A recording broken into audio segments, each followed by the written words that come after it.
Silakan duduk Bapak Ibu Saudara yang saya kasihi. Selamat pagi, salam semua.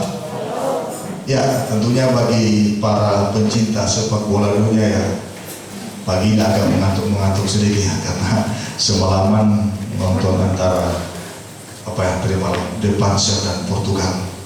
Bagi yang fans Portugal ya gigit jari sebab kalah dengan Jerman 4-2.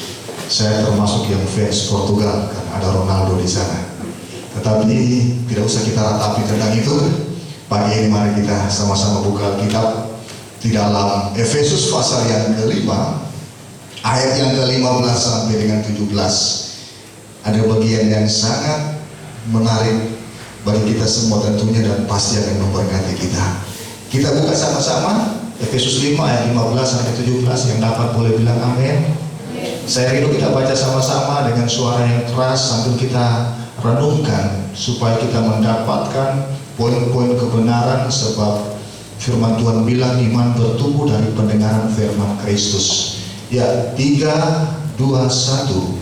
Karena itu perhatikanlah dengan seksama bagaimana kamu hidup.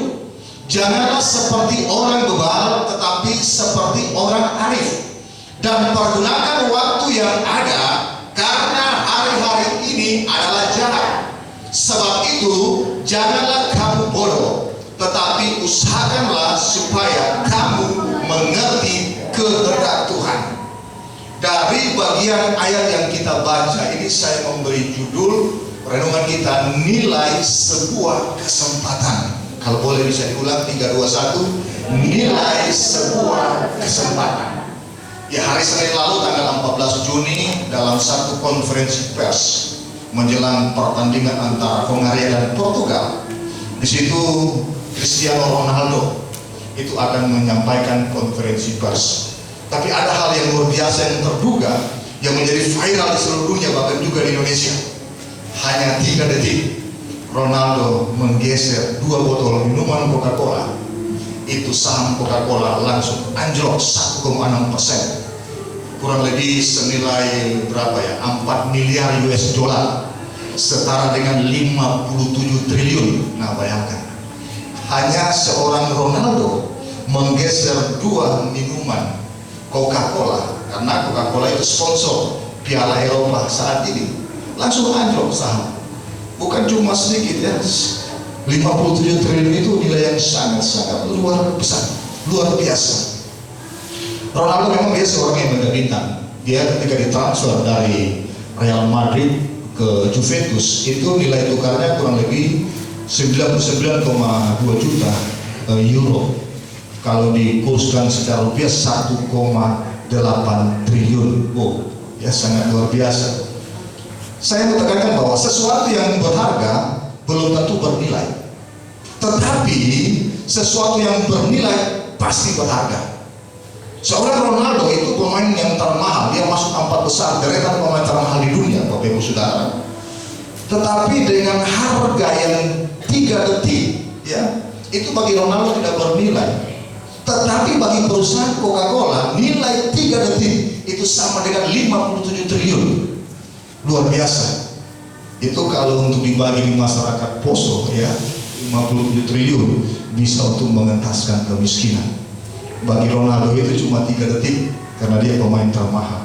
Ada nilai dari seorang Ronaldo. Tetapi yang pada hari ini saya mau bagikan kepada kita semua bahwa ada yang sering terlupakan. Nah, ini yang harus kita renungkan pada pagi hari ini, berbicara nilai sebuah kesempatan. Nah, itu seringkali kita lupa bahwa setiap waktu kesempatan yang kita miliki dalam hidup ini sangat bernilai. Karena sangat bernilai dan setiap hari juga kita hadapi, kita jalani, kita lewati. Seringkali yang bernilai ini sudah menjadi yang tidak bernilai lagi. Tetapi pada pagi hari ini saya membawa kita semua untuk merenungkan bahwa sebenarnya kesempatan atau waktu yang Tuhan berikan kepada kita setiap detik, setiap menit, setiap jam itu sangat berharga, sangat bernilai. Nah, saya akan membagikan kepada kita ada 2 hal dalam bacaan kita pada pagi hari ini. Perhatikan di ayat yang ke-16. Di situ Alkitab berkata demikian. dan pergunakanlah waktu yang ada, karena hari-hari ini adalah jahat. Dengar baik. Rasul Paulus mengingatkan kepada jemaat di Efesus, pergunakanlah waktu yang ada, karena hari-hari ini jahat. Ada hal yang saya harus bagikan kepada kita, yang harus kita renungkan, berbicara tentang yang pertama, peringatan potensi bahaya. Nah, ini harus kita perhatikan di ayat ini. Ketika Paulus bilang begini, pergunakanlah waktu yang ada, karena hari-hari ini adalah jahat. Perhatikan, ada satu frase yang bilang begini, karena hari-hari ini adalah jahat. Kata karena di sini berbicara tentang adanya akibat kalau tidak mempergunakan kesempatan. Itu kata karena. Nah, contoh begini, kalau bagi orang yang kebadah di sana kan, kita katakan begini, hati-hati di jalan karena cuaca buruk. Itu akan berbeda kalau saya bilang hati-hati di jalan tanpa lanjutan. Nah, ketika ada satu lanjutan karena cuaca buruk, berarti kata karena sini mengandung peringatan bahwa akan adanya potensi yang bisa membahayakan jiwa. Misalnya kalau tidak berhati-hati, ya bisa terpeleset masuk jurang, bisa juga karena pohon tumbang, tabrakan dan lain-lain. Berarti bahwa ada satu potensi bahaya yang terjadi kalau orang misalnya naik kendaraan tidak hati-hati. Nah, di sini perhatikan ketika dikatakan karena hari-hari ini jahat, ada sebenarnya potensi bahaya kalau tidak mempergunakan waktu. Nah, ini perlu kita renungkan dengan baik, bahwa karena kalau kesalahan sedikit yang terjadi itu bisa menimbulkan persoalan yang serius. Perhatikan, baru-baru ini cuma hal yang sepele, ada TikTok ataupun apa postingan di medsos ketika terjadi serangan dari Israel ke Palestina. Demikian juga sebaliknya, karena Palestina lebih dulu, itu kan Indonesia kan termasuk yang mengecam Israel, mendukung Palestina, walaupun tidak semua. Tetapi ada muncul postingan-postingan yang istilahnya mendiskreditkan Palestina. Hanya dengan hal yang sepele, orang itu ya karena dia anak sekolah bisa dikeluarkan dari sekolah. Bahkan ada yang dipecat, bahkan ada yang diproses secara hukum. Berarti bahwa sesuatu yang digunakan karena tidak bijak itu sangat sepele dan bisa mengakibatkan hal yang sangat fatal, berisiko bagi orang tersebut. Dan saya mau katakan bahwa seringkali kita iseng-iseng dengan hal-hal yang negatif, kita tidak tahu potensi bahaya. Saya banyak ketemu dengan anak-anak yang ya bahkan sudah berumah tangga yang kecanduan narkoba. Itu sangat sulit. Bahkan dia akan terus membutuhkan narkoba tersebut karena sudah kecanduan. Nah, dia katakan bahwa sulit Pak Pendeta saya untuk berhenti dari hal ini, sebab hal ini sudah menjadi bagian dari hidup saya. Mau merubah cara berpikirnya itu tidak gampang. Walaupun dia tahu hal itu tidak benar, tidak baik, bahkan merusakkan tubuh, tetapi karena nilai kecanduan dari apa yang dia sudah lakukan, itu akan membawa kepada sesuatu kebiasaan, sesuatu keadaan yang adiktif yang tidak bisa terbendung. Nah, ini sesuatu yang terjadi kenapa? Karena dimulai dari iseng-iseng. Orang yang iseng-iseng itu seringkali tidak melihat bahwa di dalam keisengannya itu ada potensi bahaya di sana. Seringkali mungkin orang cuma chattingan iseng-iseng, ya say hello mungkin kepada lawan jenis, teman, siapa, ya, tapi karena sudah berkeluarga, teman bisa menjadi teman tapi mesra, TTM. Nah, mulai jadi chattingan ringan, iseng kan. Dari chattingan ringan kembali atau meningkat kepada chattingan yang berat, sampai kepada terjadi yang namanya perselingkuhan. Ketika terjadi perselingkuhan, sudah mengikat, itu sulit untuk terlepas dari hal ini. Kenapa? Karena awalnya si orang tersebut tidak menghargai, tidak menyadari potensi bahaya yang bisa terjadi.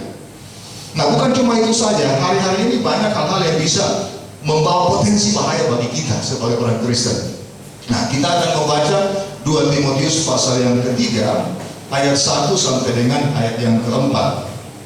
Ya, di sini ada peringatan juga dari Rasul Paulus. Ya, 2 Timotius pasal yang ketiga, ayat yang pertama sampai dengan ayat yang keempat. Ketahuilah bahwa pada hari-hari terakhir akan datang masa yang sukar, manusia akan mencintai dirinya sendiri dan menjadi hamba uang. Mereka akan membual dan menyombongkan diri, mereka akan menjadi pemfitnah, mereka akan berontak terhadap orang tua dan tidak tahu berterima kasih, dan tidak memperdulikan agama, tidak tahu mengasihi, tidak mau berdamai, suka menjelekkan orang, tidak dapat mengenal diri, garang, tidak suka yang baik, suka mengkhianat, tidak berpikir panjang, berlagak tahu, lebih menuruti hawa nafsu daripada menuruti Allah. Nah, ini sesuatu hal yang kalau kita tidak hati-hati, ini potensi bahaya. Karena hari-hari terakhir ini, bayangkan ini Paulus bilang sudah 2000 tahun yang lalu. Kurang lebih Alkitab atau surat kepada jemaat di Efesus atau di Timotius itu ya sekitar tahun 60-an Masehi. Berarti sekarang sudah 2000 tahun lebih. Bayangkan sesuatu yang Paulus ingatkan secara profetik ke depan terjadi di hari-hari ini, bahwa budaya atau moral konsumerisme dan egoisme itu sudah hal yang lumrah hari-hari ini. Orang semakin mencintai dirinya sendiri. Nah, ini juga merupakan satu bahaya kalau kita tidak hati-hati, satu potensi yang bisa terjadi. Saya terberkati dengan khotbah Pendeta Bigman Sirait almarhum, dia sudah meninggal. Dia pernah berkata begini dalam satu khotbahnya, coba kita renungkan hari ini, umur kita berapa? Mungkin ada yang umur 15, 20, 30, 40, ya 50-an seperti kami ini. Ada yang lebih di atas 60-an, bahkan sudah 70-an. Pertanyaannya, apa yang sudah kita kerjakan? Di usia masing-masing yang kita sudah jalani, waktu-waktu atau kesempatan yang sudah kita lewati, apa yang kita sudah kerjakan? Apa yang sudah kita lakukan? Ini perlu kita renungkan. Kalau kita berani jujur, termasuk saya, ya, hidup ini seringkali berbicara tentang kita pribadi atau tentang kamu. Mungkin kita bisa berkata bahwa saya sudah punya rumah, saya sudah punya mobil, saya sudah punya simpanan di bank, dan hidup saya sampai beberapa turunan tidak akan perlu ada yang saya khawatirkan. Nah, seringkali kita berkata bahwa ini sebuah berkat yang kita perlu syukuri, memang kita harus syukuri. Tetapi kalau kita berani jujur sebenarnya bahwa hidup yang diberkati seperti ini tidak ditentukan dengan angka-angka rupiah tadi di dalam nilai yang kita miliki dalam segala kepunyaan kita. Ini perlu kita renungkan, sebab di dalam apa yang kita miliki, ketika semuanya hanya berbicara untuk kita, untukku, sebenarnya itu sangat memprihatinkan kalau kita boleh berkata jujur. Sebab perhatikan Bapak Ibu Saudara, dalam kehidupan orang-orang hari ini, di dalam setiap rupiah itu ada angka. Tetapi jangan lupa bahwa dalam angka itu juga ada nilai. Saya ambil contoh, misalnya kalau kita punya uang 100.000 rupiah, kemudian kita ada di hotel bintang 5, untuk makan saja itu 100.000 cuma breakfast, cuma sarapan nilainya. Kenapa? Karena kita ada tempat yang bernilai.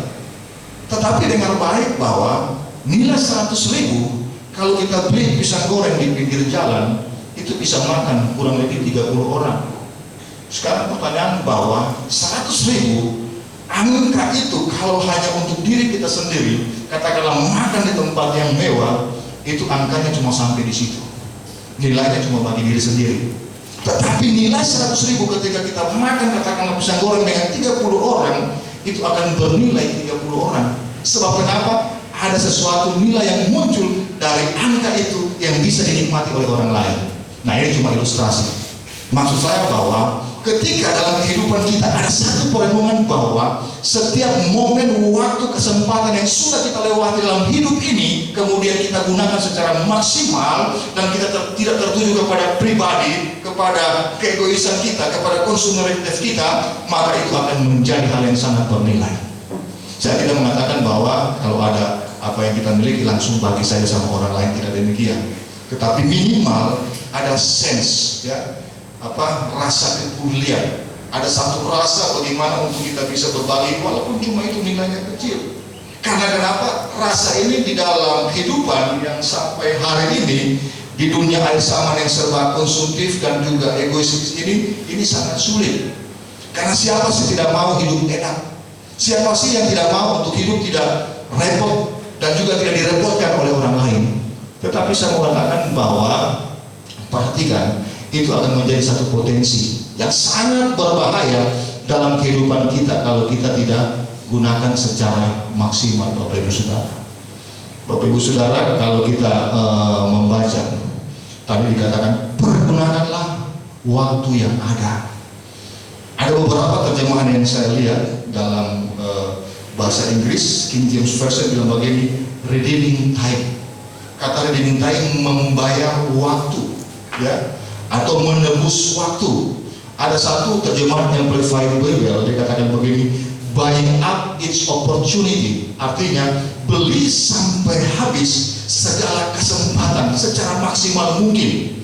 Itu pergunakan waktu. Jadi ini mengandung satu nilai bisnis di sana. Karena ketika Paulus menuliskan surat ini kepada jemaat Efesus itu daerah pelabuhan. Ada transaksi di sana setiap hari. Dan ternyata setiap transaksi di pelabuhan itu akan naik kalau dia hari-hari misalnya ada bongkar muat. Itu tidak tiap hari.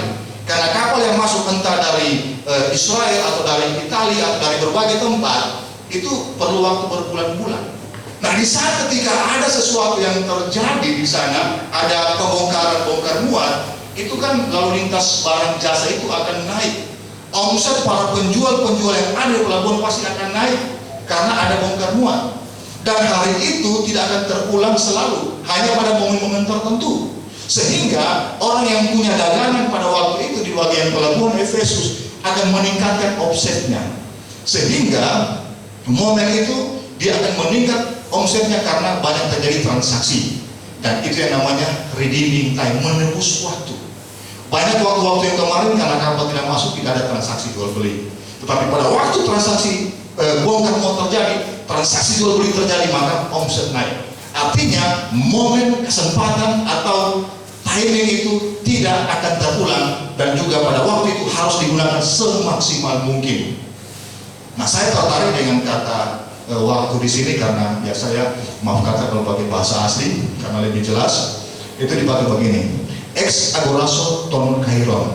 Ex agorazo itu membeli sampai habis waktu. Nah, waktu di sini pakai kairos. Saya pernah jelaskan bahwa dalam istilah perjanjian baru bahwa waktu itu ada dua hal, bahkan ada tiga, tapi saya jelaskan dua. Ada yang namanya kronos, kronologi kan bahasa Indonesia bilang, itu jam 1, jam 2, jam 3, ya itu urutan. Tetapi kairos itu waktu berbicara kesempatan. Sesuatu yang datang, kemudian dia tidak akan terulang lagi. Kalau hari ini, hari Minggu, akan terulang minggu depan. Tetapi kairosnya tidak akan sama. Ketika saya menyampaikan firman Tuhan pada hari ini dengan topik yang seperti ini, berbicara tentang bagaimana untuk kita melihat waktu secara bernilai, minggu depan akan berbeda lagi. Nah, maksud saya bahwa setiap kesempatan itu punya hal-hal yang sangat bernilai dalam hidup ini. Dan kalau kita tidak gunakan, betapa menyedihkan, betapa tragisnya, betapa sesuatu yang sangat-sangat bisa membawa kita kepada nasib kekekalan yang berakhir dengan tragis. Itu bisa terjadi. Nah, kalau kita membaca di Efesus 5 ayat yang ke-5 di atasnya tadi itu dibilang begini, karena ingatlah ini baik-baik, tidak ada orang sundal, orang cemar, atau orang serakah, artinya penyembah berhala, yang mendapat bagian di dalam kerajaan Kristus dan Allah.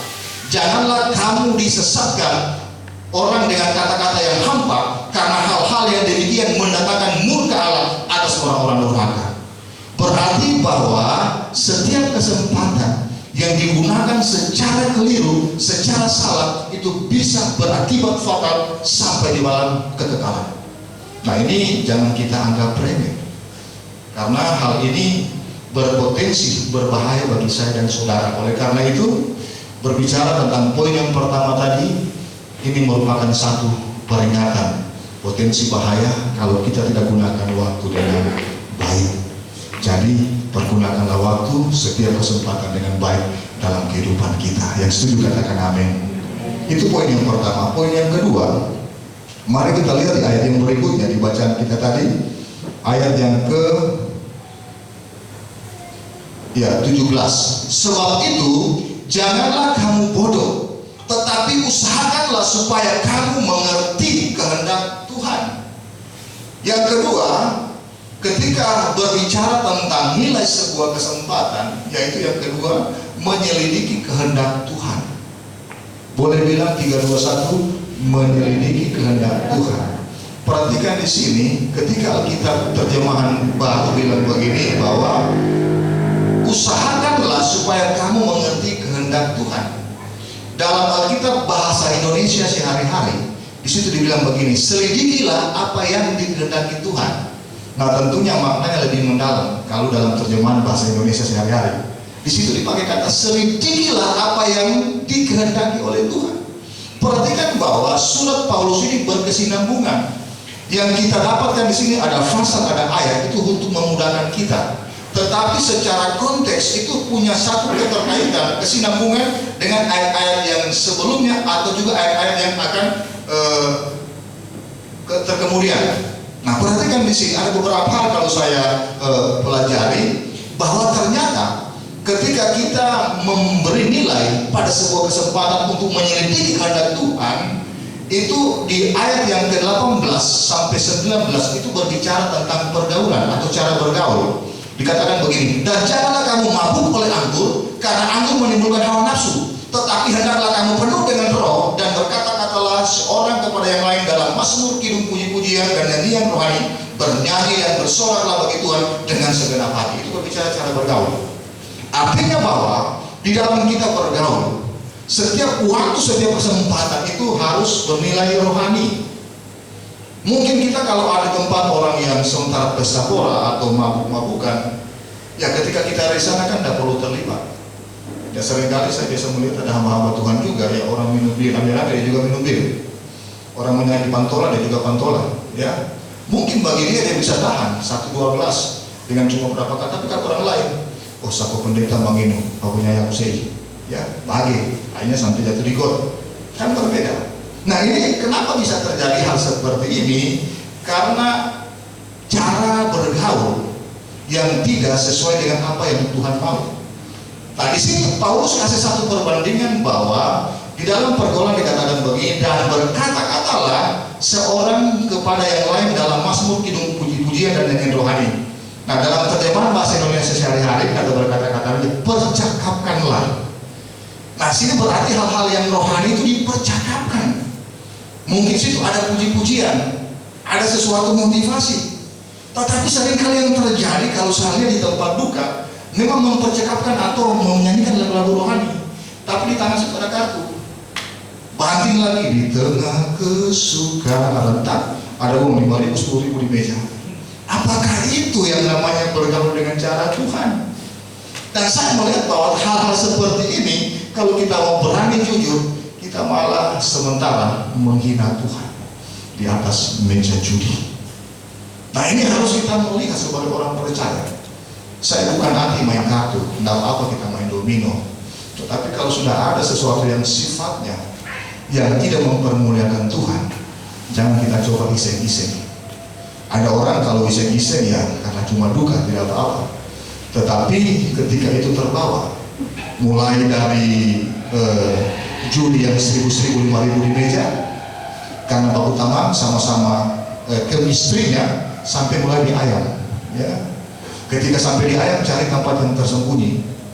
Kalau dulu saya lihat di atas apa sana di panorama, karena waktu 5 tahun lalu kita masih gereja di apa situ Harmoni. Hari Minggu kita lihat orang turun-turunan, apa ini, ya. Tapi ada saya lihat situ datang bego di situ, ya. Apa namanya tambego itu? Ada ayam di dalam. Tidak mungkin di sana mau pergi ibadah hari Minggu, ya. Pasti ibadah dengan ayam. Nah, kenapa? Karena seperti ini cara bergaul yang tidak diselidiki apakah itu sesuai dengan kehendak Tuhan atau tidak. Nah, banyak hal lagi Bapak Ibu Saudara kalau kita membaca di dalam Efesus pasal yang kelima itu berlanjut. Kalau kita lihat tadi di ayat yang ke-18-19, sekarang misalnya terus di ayat 22 sampai dengan ayat yang ke-33 itu berbicara tentang hidup keluarga suami istri. Kemudian kalau lanjut di fase 6 sampai dengan 1 sampai 4 itu berbicara tentang orang tua ke anak-anak ke orang tua. Betapa Paulus menekankan bahwa yang pertama, cara bergaul itu harus sesuai dengan kehendak Tuhan. Yang kedua, bagaimana supaya kita bisa menyelidiki kehendak Tuhan, bagaimana cara hidup berkeluarga, cara hidup berumah tangga. Sehingga penekanan Paulus untuk kita menyelidiki kehendak Allah yang harus kita kerjakan di dalam rumah tangga, bagaimana seorang istri dia tunduk kepada suami, dan seorang suami bagaimana dia mengasihi istri. Jadi pemberkatan nikah hari Jumat saya berkata kepada kedua mempelai, ya, bagaimana untuk saling mengasihi dan menghargai dalam suami istri. Saya katakan bahwa saat seorang suami mengasihi istri, istri akan melihat itu sebagai sebuah kehormatan. Dan sebaliknya saat seorang istri dia menghormati suaminya, suami akan melihat itu sebuah bukti cinta. Ya, karena kenapa? Bagi pria penghormatan itu sama dengan cinta, dan bagi wanita cinta itu sama dengan penghormatan. Betapa luar biasa kalau dua hal, penghormatan dengan cinta yang dibalik-balik, maka tentunya keharmonisan keluarga itu akan terjadi. Sehingga seringkali dengan usia pernikahan yang semakin meningkat, ya, kadar cinta itu semakin menurun. Kenapa bisa menurun? Karena agapenya sudah terkikis, erosnya sudah tidak ada lagi. Sebab cinta bagi rumah tangga seringkali diukur dengan eros. Apa itu eros? Kasih biologis, kasih hubungan seksual. Saya selalu ingatkan sama yang muda-muda kan biasa, usia pernikahan itu 1 sampai 3 tahun biasanya itu baik-baik. Kenapa? Itu gairah masih menggebu-gebu. Sebab ada hormon namanya hormon dopamin, itu menguasai otak, itu namanya hormon cinta. Sehingga itu sangat melekat orang kalau dia menyukai seseorang. Dia mau dibilang apa, saya mati masuk di kepala. Kenapa? Karena ada hormon dopamin, hormon cinta itu. Ternyata ketika orang menikah, hormon cinta itu menurut para ahli itu cuma berlaku 1,5 tahun sampai 2 tahun. Setelah itu hilang dia. Nah, kalau tidak ada agape, kasih Kristus yang tidak terbatas, keluarga akan tidak bisa untuk bertahan. Oleh karena itu ketika Paulus bilang, hai suami-suami, kasihilah istrimu seperti dirimu sendiri, seperti Kristus mengasihi jemaat, itu kata agape dipakai. Kata agape artinya apa? Bahwa seorang suami dia mengasihi itu secara seperti kasih Kristus, tanpa batas. Jawa pun bisa dikorbankan, tapi hari ini kan tidak. Ketika terjadi satu persoalan, maka mulai timbul masalah untuk bisa cekcok, bahkan juga maaf kata untuk bisa pisah. Tetapi saya mau katakan bahwa supaya hidup kita diberkati, supaya hidup kita penuh dengan berkat Tuhan, mari kita selidiki kehendak Tuhan.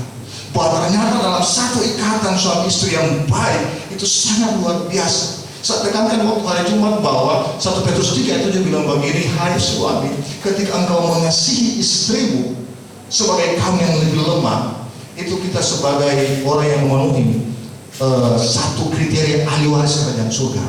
Dan dikatakan supaya doamu jangan terhalang.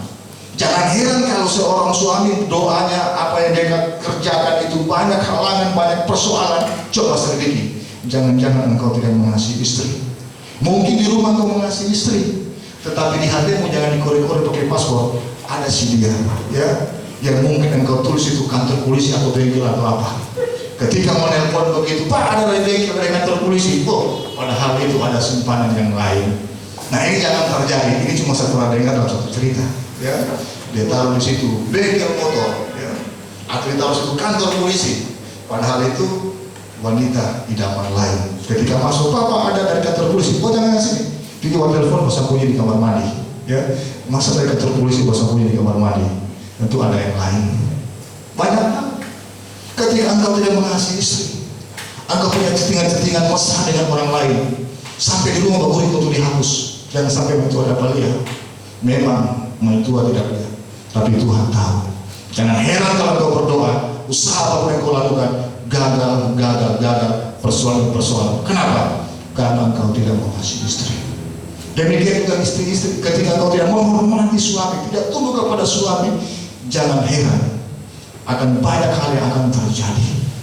Sehingga para istri, dia perlu memahami bagaimana menjadi istri yang ideal. Menjadi istri yang ideal tentu harus sesuai dengan standar firman Tuhan. Belum lagi berbicara keluarga, Paulus jelaskan sebagai orang tua, jangan engkau menyukai, menyakiti hati anak-anak. Dengan baik bahwa seringkali ketika dalam rumah tangga seorang suami saja membentak istrinya, kemudian juga anak dia, itu pasti akan melukai. Itu akan terbawa sampai dia besar, sampai dia tua. Dan ini saya pengalaman. Artinya bukan membuka aib keluar. Masih saya umur 3 tahun, 4 tahun, 5 tahun, saya masih ingat sampai hari ini ketika ayah saya membentak mama saya dengan suara yang keras, dan itu melukai. Oleh karena itu jangan dianggap remeh ketika engkau bertengkar di depan anak-anakmu, engkau sementara melukai anak-anakmu, walaupun itu dengan istrimu. Saya sendiri sampai hari ini masih diprotes oleh anak-anak. Kalau dengan ibu sering argumentasi suara besar, dikira baku marah. Ketika ketawa-ketawa terakhir, baru anak-anak tahu tadi baku marah, tidak baku marah apa. Habis itu ketawa lagi. Maksudnya apa? Bahwa di dalam hal mengkomunikasikan segala sesuatu haruslah ada kasih di sana. Nah, ini harus saya tekankan. Kenapa? Karena kita harus menyelidiki kehendak Tuhan. Kalau tidak akan berpotensi kepada bahaya. Kemudian yang berikutnya, perhatikan di sini bahwa di pasal 6 ayat 5 sampai dengan ayat yang ke-7, ya di situ berbicara tentang dunia pekerjaan. Hai hamba-hamba, taatilah Tuhanmu yang di dunia ini dengan takut dan gentar, dengan tulus hati, sama seperti kamu takut kepada Kristus. Jangan di hadapan mereka saja untuk menyenangkan hati orang, tapi sebagai hamba-hamba Kristus yang dengan segenap hati melakukan kehendak Allah. Perhatikan Bapak Ibu Saudara, konteks pada waktu itu ketika dikatakan hai hamba-hamba taatilah Tuhanmu, itu berbicara sebenarnya budak dengan Tuhan. Nah, budak zaman dulu itu bukan orang enak kerja. Dia sesuatu bekerja dengan apa yang dikerjakan demi tuannya, biasanya tanpa dibayar kalau budak. Kalau dia pelayan masih dibayar. Dan perhatikan di situ, Paulus bilang taatilah Tuhanmu yang di dunia ini dengan takut dan gentar dan dengan tulus hati. Ini menggambarkan dimanapun kita berada, ketika kita bekerja dengan seorang pimpinan, walaupun dia bengis sekalipun, kita harus hormati dia. Nah, kenapa hal ini? Supaya kita masuk dalam kehendak Tuhan. Banyak kali saya melihat dan saya mendengar bahwa yang dilakukan malah demonstrasi, menjatuhkan atasan dan seterusnya. Dan mungkin kita tidak memiliki usaha, tetapi di dalam dunia kita bekerja, entah sebagai petani, wira swasta dan apapun juga, manakala kita melakukan segala sesuatu dengan real kebenaran, dengan baik, maka engkau sementara menyelidiki kehendak Tuhan untuk apa yang engkau kerjakan sesuai dengan kehendak Tuhan. Nah, ini sesuatu hal yang perlu saya tekankan, karena ya saya seringkali diskusi dengan orang-orang di dunia nyata yang praktik dengan kehidupan, bahwa di dunia hari ini orang bilang kalau mau jujur betul-betul tidak mau hidup tuh orang, mesti ada bego-bego sedikit. Tetapi saya katakan bahwa standar integritas itu standar tertinggi yang sangat dihargai oleh Tuhan Yesus, yang sangat dihargai oleh Tuhan. Jack Ma saja, orang terkaya di Tiongkok sana, dia tidak kenal Kristus, tapi moralitas, integritas dalam bekerja dia luar biasa, sehingga dia diberkati. Nah, apalagi kita anak Tuhan, kalau kita memegang prinsip moralitas, integritas dengan baik, bahwa tentunya Tuhan tidak akan pernah meninggalkan kita. Amin. Oleh karena itu betapa penting bagaimana menyelidiki kehendak Tuhan dalam kehidupan kita. Ini sangat-sangat perlu. Sebab kenapa? Nilai sebuah kesempatan itu kalau kita tidak melakukan dengan baik, berpotensi bahaya dan sangat-sangat berisiko. Tadi kan saya sudah bilang di Efesus pasal 5 ayat 3-6, bisa-bisa kita akan melihat kerajaan surga. Oleh karena itu jemaat yang dikasih Tuhan, pada pagi hari ini mari kita melihat nilai dalam sebuah kesempatan. Hari ini kalau masih kita bisa beribadah, kita beribadah kepada Tuhan. Kalau kita masih bisa bersekutu, mari kita bersekutu kepada Tuhan. Saudara-saudara, kita saling mengingatkan. Sebab kenapa? Bahwa ada peringatan potensi bahaya dalam kehidupan kita. Kemudian juga yang kedua, kita menyelidiki kehendak Tuhan. Di dalam hal ini tentunya kita pasti akan hidup dengan baik dimanapun kita berada. Nama Tuhan dipermuliakan, kita juga pasti akan diberkati oleh Tuhan, bukan hanya untuk hidup ini, tapi sampai hidupnya akan datang, sampai Tuhan datang kedua kali, bahkan sampai dalam kekekalan di kerajaan Allah. Amin. Amin. Untuk firman Tuhan. Haleluya.